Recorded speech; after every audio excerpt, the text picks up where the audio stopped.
Olá, turma. Hoje nosso tema, ele é bem importante, né? Muito importante e atual.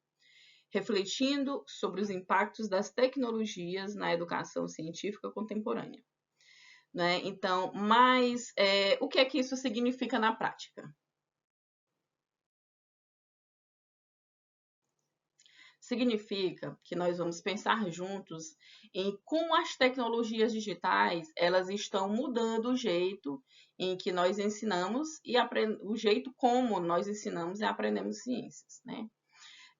E aqui, né, não estamos falando só em usar o computador ou usar o celular em sala de aula, mas estamos falando de como essas ferramentas estão transformando o nosso papel como professor e o papel dos alunos. Por exemplo, será que a tecnologia ajuda mesmo o aluno a aprender melhor?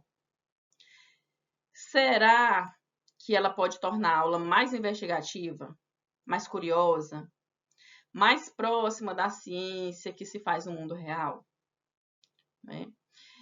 E mais, como nós, enquanto professores em formação, né, vocês, todos somos professores, né, mas agora estamos buscando mais uma formação, né, estamos continuando a nossa formação. Então, como professores em formação, como nós podemos usar essas tecnologias de uma maneira crítica e de uma maneira criativa, né? Vamos conversar também sobre duas ideias centrais, né, que vão nos ajudar a entender esse cenário, né? A aprendizagem tecnológica ativa, nós vamos falar sobre ela, que ela coloca o aluno como um protagonista da própria aprendizagem. E falar dos ambientes pessoais de aprendizagem, ou APA, que eles mostram como é que cada um pode montar o seu próprio, como é que eu posso chamar? O seu próprio ecossistema de estudos, né, usando ferramentas digitais. Até me corrijam sobre esse termo que eu estou usando. Então, o objetivo é que, ao final da aula, né, nessa aula dessa semana, vocês consigam refletir, né, sobre tudo isso e pensar em como aplicar no contexto, como aplicar, né, que nós vamos aprender na aula dessa semana no contexto da educação em ciências, tá certo? Então, esses são os objetivos da nossa aula, né? Eles vão nos guiar ao longo de toda a discussão.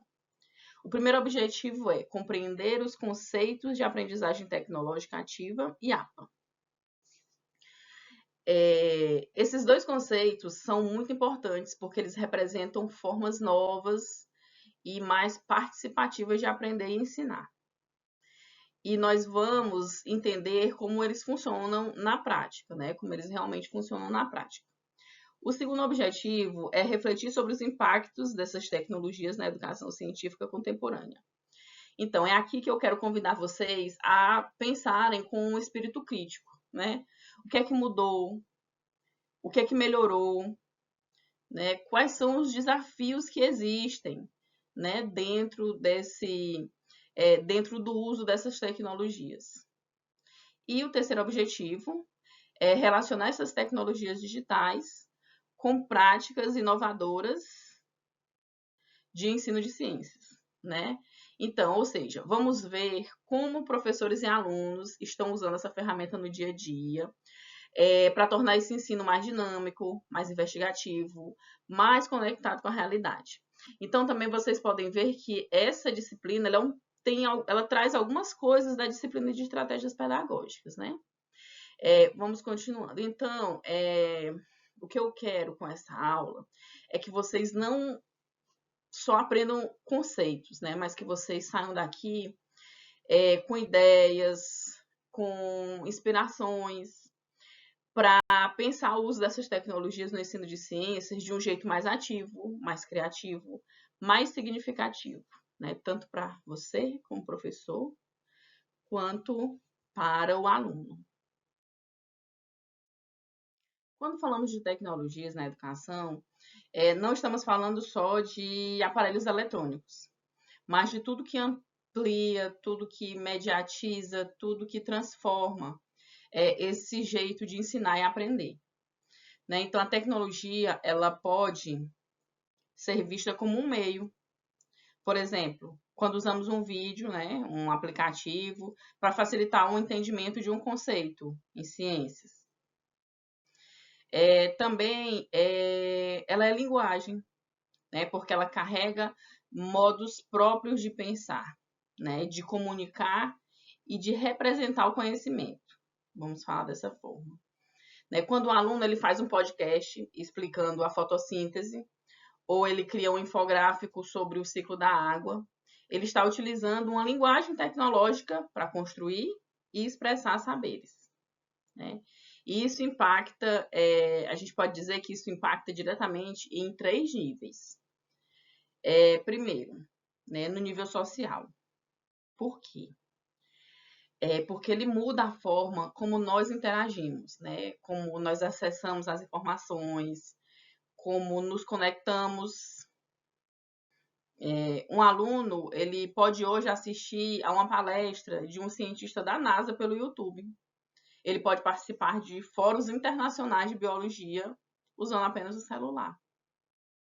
Né? Então, esse é um impacto social importante. Outro impacto é o cognitivo, no cognitivo, né? Por quê? Porque essas tecnologias, elas ativam outras formas de pensamento. Né? Se usamos simulações para compreender o funcionamento de um sistema circulatório, né? Então ele estão sendo usadas outras formas, né, de pensamento para que se repasse esse conteúdo, por exemplo. Né? Isso vai permitir ao aluno, por exemplo, essa simulação ela vai permitir ao aluno visualizar processos abstratos, desenvolver um pensamento sistêmico, né? E até experimentar, né, esses pensamentos através de jogos, né? Mais jogos sérios, né? Então ele pode também, né, ter seu cognitivo impactado. E vai impactar também no pedagógico. Por quê? Porque ele vai transformar a maneira de ensinar. O professor hoje, ele pode criar trilhas de aprendizagem personalizadas, né? Com hipertextos, com vídeos, com quizzes interativos, podcasts, né? Além de oferecer espaços de autonomia, por exemplo, como blogs, canais do YouTube, para que os estudantes expressem seu conhecimento de uma forma significativa. Tá? Então, eu vou dar aqui um exemplo real. Né? Por exemplo, uma aluna de um curso de biologia, ela criou uma sequência didática sobre fungos, usando o TikTok. Né? Isso é um exemplo. Ela fez vídeos, né, vídeos curtos, explicando curiosidades sobre os cogumelos, fungos, falou de fungos, como é o nome que chama? Fungos patogênicos, sobre a importância desses fungos na decomposição. Então, a sequência ela teve um grande engajamento, inclusive com colegas de fora da turma. Então, isso é um exemplo claro de que o uso da tecnologia como ferramenta, ela é um meio e ela é uma linguagem também. Tá? Então, mais do que apenas usar a tecnologia, nós precisamos compreendê-la de forma crítica, nós precisamos integrá-la de forma intencional com o processo educativo, né? Com o nosso processo de ensino. Isso é fundamental para a formação dos professores de hoje. Aprendizagem tecnológica ativa. O que é? Então, a aprendizagem tecnológica ativa, ela muda o foco da aula. O aluno, ele deixa de ser um espectador e passa a ser o protagonista. O professor, por sua vez, ele se torna um mediador. E a tecnologia, ela entra como um suporte, né, ampliando essa possibilidade de construção do conhecimento. Mas, na prática, né, o que é que isso quer dizer? Significa que a aprendizagem, ela acontece com mais autonomia, mais autoria, mais, como é a palavra que eu posso usar, mais engajamento por parte dos estudantes. Então, o estudante ele não vai ficar apenas ouvindo uma explicação passiva, mas ele vai participar de forma ativa, ele vai questionar, ele vai pesquisar, ele vai testar, ele vai construir, né? Vamos imaginar um conteúdo típico do ensino de ciências como o ciclo da água, né? Ao invés de apresentar apenas o conteúdo e um slide, né, eu posso propor uma atividade em que os alunos usem um aplicativo como o Canva para criar um infográfico interativo, né? Então, eles vão precisar pesquisar, selecionar informações importantes, escolher imagens, montar uma narrativa visual. Então, isso é uma aprendizagem ativa com tecnologia, né? Outro exemplo, ao ensinar, por exemplo, fotossíntese, né?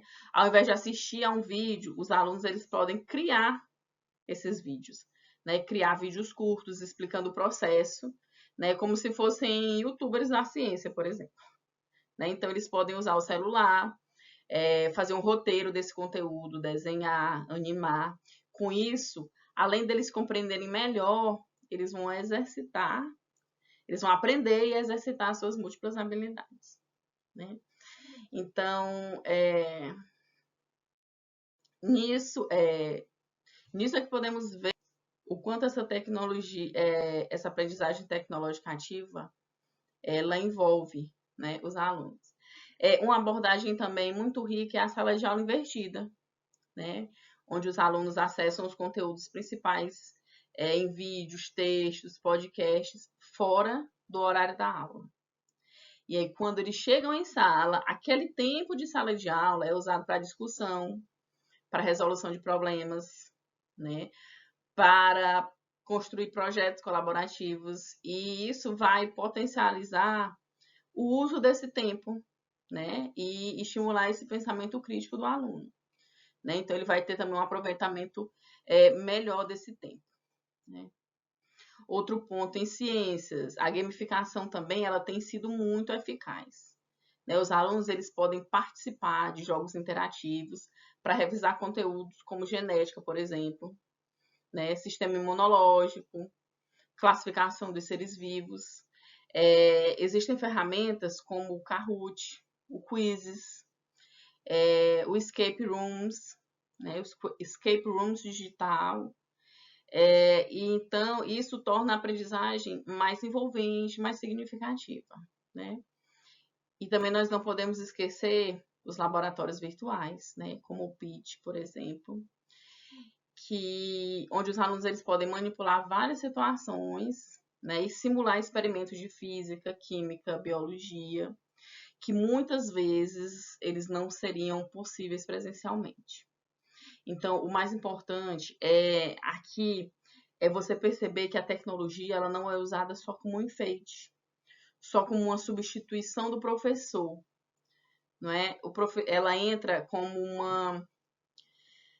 uma facilitadora dessas experiências que envolvem o estudante de maneira mais ativa, né? Que traz um estudante mais ativo dentro desse processo de construção do conhecimento, né? E mais do que também dominar ferramentas, o aluno ele precisa desenvolver competências, né? Competências para aprender e competências para aprender a aprender, né? Para resolver problemas, trabalhar em grupo, né? Comunicar suas ideias. Então, essas habilidades são habilidades essenciais para o século XXI, né? E fundamentais para uma educação científica atual. Então, mais realmente do que dominar essas ferramentas, ele precisa desenvolver essas competências, tá bom?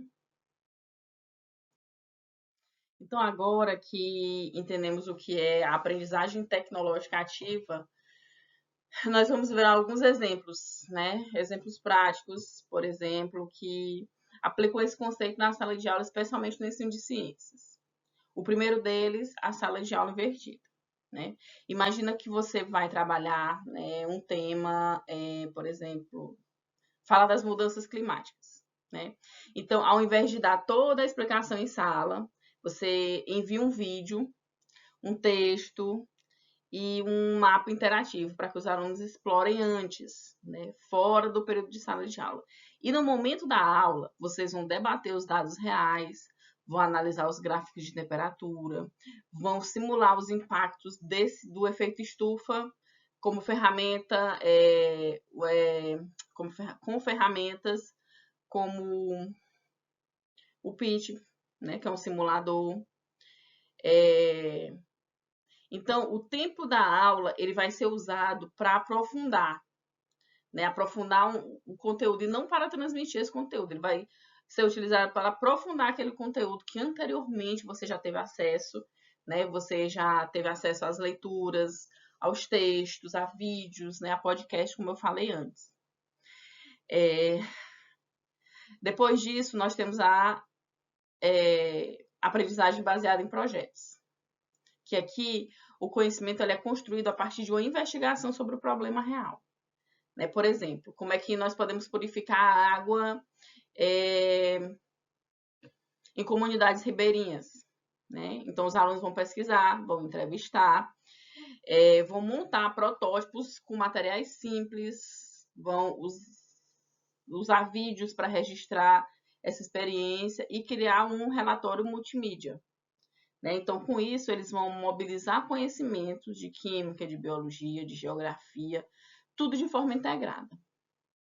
Tá? Então, essa vamos dizer que é a vantagem também dessa aprendizagem baseada em projetos. Já a gamificação, né, que ela usa elementos de jogos como desafios, os desafios, os pontos, os níveis, para trazer, para conquistar esse aluno, né, para engajar esse aluno, vamos dizer assim. Então, dá para usar plataformas como o Kahoot, por exemplo, para revisar genética, ou criar um jogo de perguntas e respostas com pontuação sobre os biomas brasileiros. Inclusive, alguns alunos eles gostam de desenvolver seus próprios jogos, né? Usando o PowerPoint, usando... Ai, não me recordei o nome do aplicativo agora. Mas vamos lá. Outra ferramenta poderosa são os webquests, né?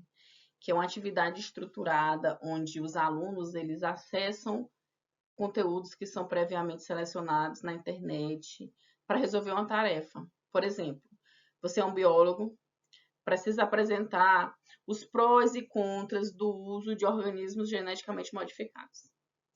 Então, eles navegam por fontes, os alunos eles vão navegar por fontes indicadas, né, vão ler, vão comparar opiniões e depois eles vão apresentar os seus argumentos. Né? E, claro, né, e vão apresentar esses argumentos. O que é que temos mais? Os simuladores e laboratórios virtuais, que eles são indispensáveis hoje. Né? Eles permitem experimentar conceitos, né? Permitem a visualização de conceitos como de reações químicas, de leis da física, processos celulares. Então, uma plataforma excelente é o PIT, onde você vai poder simular desde o movimento de elétrons até o funcionamento do sistema respiratório. Então, todos esses exemplos, eles têm algo em comum. Né? Eles colocam o aluno no centro do processo, né? Fazendo, explorando, decidindo. E eles usam a tecnologia não como um acessório, mas como, vamos dizer assim, uma ponte entre o conteúdo e o mundo real. Né? Esse é vamos dizer assim, o coração da aprendizagem ativa com tecnologias.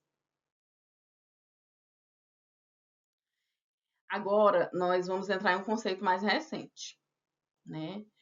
Mas que ele é extremamente importante. Os ambientes pessoais de aprendizagem ou simplesmente APA. Né? Então, diferente de uma sala de aula tradicional, que é constituída pelo professor, pela escola, o APA ele é organizado pelo próprio aluno. Tá? Então, o aluno ele escolhe suas fontes de informação, ele define suas ferramentas preferidas, né? E ele conecta-se com pessoas que vão ajudá-lo a aprender. E isso é uma construção pessoal e dinâmica. Por exemplo, um aluno, ele está interessado um aluno interessado em microbiologia, ele pode seguir perfis de divulgadores científicos no Instagram, assistir vídeos explicativos no YouTube, salvar artigos do Mendeley, ouvir um podcast sobre pandemias no Spotify, trocar ideias em um fórum, em um grupo de WhatsApp com colegas da área. Então, tudo isso forma o seu ambiente pessoal de aprendizagem, né? O APA, ele vamos dizer assim, acho que eu já até usei esse termo antes, ele é um ecossistema de aprendizagem, né? Que ele vai incluir ferramentas digitais, como o Google Drive, o Notion, o Feedly, o Pinterest, e redes sociais como o TikTok, o X, o YouTube, plataformas de cursos, blogs, comunidades virtuais e até os próprios colegas. Então, o mais interessante é que cada estudante ele vai montar o seu ambiente, né, o seu APA, o seu ambiente pessoal de aprendizagem de uma forma única, né, de acordo com os seus interesses, com o seu ritmo, com seus objetivos. Então, no ensino de ciências, isso permite que os alunos eles explorem temas específicos, como, por exemplo, genética, botânica, evolução, de maneira mais profunda e de maneira personalizada também, né? Um exemplo real, um grupo de estudantes de licenciatura em biologia decidiu criar um blog coletivo sobre a ciência e sustentabilidade, né? Cada um ficou responsável por um tema. Os temas eram alimentação, resíduos e biodiversidade. Então, eles pesquisaram, eles escreveram, eles produziram vídeos curtos e até gravaram um episódio de podcast, né? Eles usaram o Instagram para divulgar, o Google Drive para organizar os conteúdos, o Trello para distribuir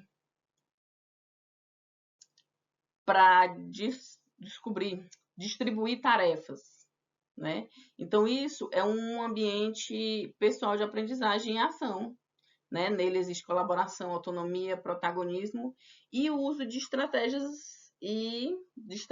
das tecnologias, né? Então, como professores, nosso papel é ajudar os alunos a desenvolver consciência sobre como eles constroem os seus APAs, né? Oferecendo para ele referências de qualidade, orientação, né, digital, oferecendo também espaços para experimentação. Então, um dos maiores ganhos dessa abordagem é que o aluno ele não depende exclusivamente da escola para aprender, né? Ele se torna um aprendiz ao longo da vida. Ele é capaz de buscar, de construir, de compartilhar o conhecimento em qualquer contexto. Os ambientes pessoais de aprendizagem, eles trazem uma série de benefícios, né? Especialmente para a formação científica, para a formação científica dos estudantes. Então, vamos ver aqui alguns deles. Por exemplo, em primeiro lugar, o APA ele desenvolve a autonomia, né? O aluno ele aprende a planejar sua jornada de aprendizagem, a buscar fontes, a comparar informações e a decidir com quem vai aprender, né? Isso é importante. Então, isso é fundamental na ciência, onde o questionamento e a busca constante de novos dados são o motor do conhecimento. Outro ponto é a autorregulação. O estudante ele começa a entender como ele aprende melhor, né? Será que ele retém mais conteúdo lendo textos, assistindo vídeos? Será que é assistindo vídeos? Será que é construindo mapas mentais? Então, com o tempo, né, o aluno ele vai se adaptando a novas estratégias. Então, isso é muito mais eficaz do que seguir um modelo único para todo mundo, né? Então, esses ambientes pessoais de aprendizagem, eles também trazem flexibilidade. Por exemplo, um aluno interessado em ecologia urbana, Ele pode assistir documentários e participar do fórum de discussões, baixar um e-book, né, sobre bioindicadores, né, seguir perfis no X, que é o antigo Twitter, né, de cientistas da área, e ainda se conectar com um grupo de estudos local. Então, ele buscou todas as formas. Então, ele constrói um percurso que combina teoria, prática e diálogo com especialistas. Tudo isso fora do modelo tradicional. Além disso, esse ambiente pessoal ele favorece a aprendizagem contínua. Né? Quem não termina, que ele não vai terminar com o fim da disciplina, com o fim do semestre, né? O aluno ele vai carregar esse ecossistema com ele, ele vai atualizar, ele vai ampliar, ele vai personalizar de acordo com os novos interesses e as necessidades. Ele vai acrescentar novas coisas, tirar outras, né, de acordo com seus novos interesses. Então, eu vou dar mais um exemplo. Uma ex-aluna minha, ela hoje é professora, né? Ela montou seu ambiente pessoal de aprendizagem durante a graduação, com foco na educação ambiental. Então, ela criou um perfil no Instagram, onde ela divulga dicas práticas de sustentabilidade. Lá ela segue pesquisadores da área, ela participa de eventos online e faz parte também de uma rede de educadores ambientais. Hoje, não é, esse APA ele continua sendo a sua principal fonte de atualização profissional. Então, ela se utilizou, né, desse ambiente e conseguiu a ascensão profissional. E, por fim, os APAs eles estimulam a curiosidade. Quando os estudantes eles têm liberdade para escolher seus temas, né, ferramentas, formatos, ele se sente mais motivado, mais criativo, mais conectado, né, com o que ele está aprendendo. Então, é isso que nós queremos na educação de ciências, né? Sujeitos críticos, ativos, criativos e engajados com o conhecimento. Então, é importante valorizar, né, valorizar os APAs na prática docente, né, porque isso é uma forma de ampliar os horizontes e de preparar nossos alunos para um mundo onde aprender será sempre parte da vida. Na verdade, teremos não, na verdade já temos, né? Então, vamos lá. Agora chegamos em um ponto importante. O papel do professor nesse novo cenário. Então, nós sabemos que as tecnologias elas estão aí evoluindo o tempo todo, né? Mas como é que nós podemos nos posicionar diante delas, né? Quais são os nossos desafios, né? E ao mesmo tempo, quais são as possibilidades que se abrem?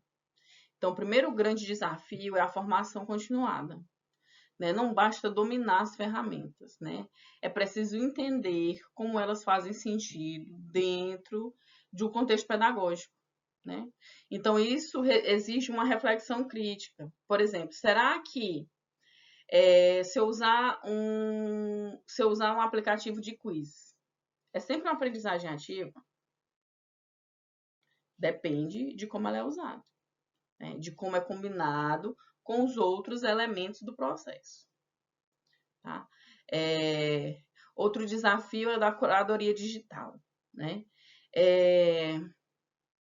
Nesse tempo que estamos hoje, desse excesso de informações, o professor ele atua como um filtro qualificado, né? É o professor que ajuda o aluno a identificar fontes confiáveis, a perceber, né, a compreender contextos. No ensino de ciências, isso é ainda mais importante, já que o discurso pseudocientífico muitas vezes circula com aparência de verdade. Por outro lado, há muitas possibilidades importantes, há muitas possibilidades potentes, vamos dizer assim.